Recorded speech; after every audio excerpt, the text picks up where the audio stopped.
من أحلى أنواع العيش اللي ممكن تدوقوها هو عيش البيكنج باودر اللي أنا بسميه عيش الطوارئ، لأنه سريع جدا وبنخلص بسرعة وبنعمله ما بياخدش وقت طويل في عمايله، وبينفع جدا لما بنبقى مزنوقين ومحتاجين عيش. لو أول مرة تشوفوني أنا الدكتورة سهى، أتمنى تشتركوا في القناة وتعملوا لي لايك وشير. عندنا نص كيلو من الدقيق، هنحط عليه معلقة صغيرة من الملح ومعلقة صغيرة من البيكنج باودر ونقلبهم بعض كويس، ومعلقتين كبار من الزيت وهنقلبهم حلو مع بعض.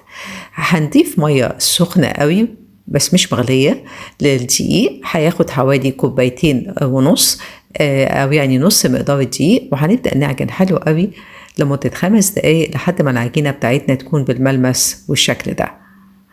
هنبدأ نسيب العجينة بتاعتنا تريح ونغطيها لمدة ربع ساعة، وبعد ربع ساعة هنبدأ نلم العجينة بتاعتنا ونكورها كور صغيرة. أنا بعمل الرغيف حوالي 100 جرام أو يعني كورة بتبقى بالحجم ده هوت، وهنبدأ نكور كل العجينة بالحجم ده، وفي صينية هنرش شوية دقيق ونرص العجينة بتاعتنا ونغطي عليها ونسيبها برضك ترتاح. هناخد أول كورة كورناها ونبدأ نفردها على شكل دايرة، ونكون في الوقت ده الجريلا بتاعتنا حطيناها على النار على نار متوسطة، وبيكون ده سمك الرغيف بتاعنا، وهنحطه فوق الجريلا السخنة يدوب يتشمع بسيط، ونبدأ نقلبه على الجنبين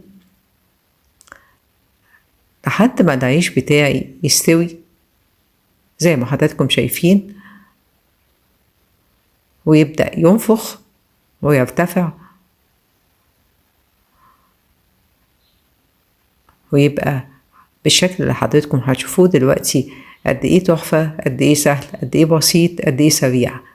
وده كان عيش البيكنج باودر بتاعنا، او عيش الطوارئ اللي لما بنتزنق بنعمله بسرعة قوي، لا بيحتاج تخمير ولا بيحتاج يقعد مدة طويلة جدا ولا بيحتاج تسوية في الفرن ولا أي حاجة. بيشبه كتير عيش التورتيلا بس هو أطعم كتير. أتمنى إن انتوا تعجبكم وصفتي النهاردة، وإنكم لو عجبتكم تكتبوا لي رأيكم وتنفذوها، وتكتبوا لي رأيكم وأسئلتكم في التعليقات، لأنه فعلا هو عيش بينفع جدا في حالة الطوارئ، وبيشبه كتير التورتيلا. ينفع يتعمل سندوتشات شاورما، ينفع يتعمل أي حاجة تحبوها، وبتطلع كميته كبيرة زي ما حضراتكم شايفين، وبيطلع طعمه حلو قوي وخرافي جدا. وبالحلقة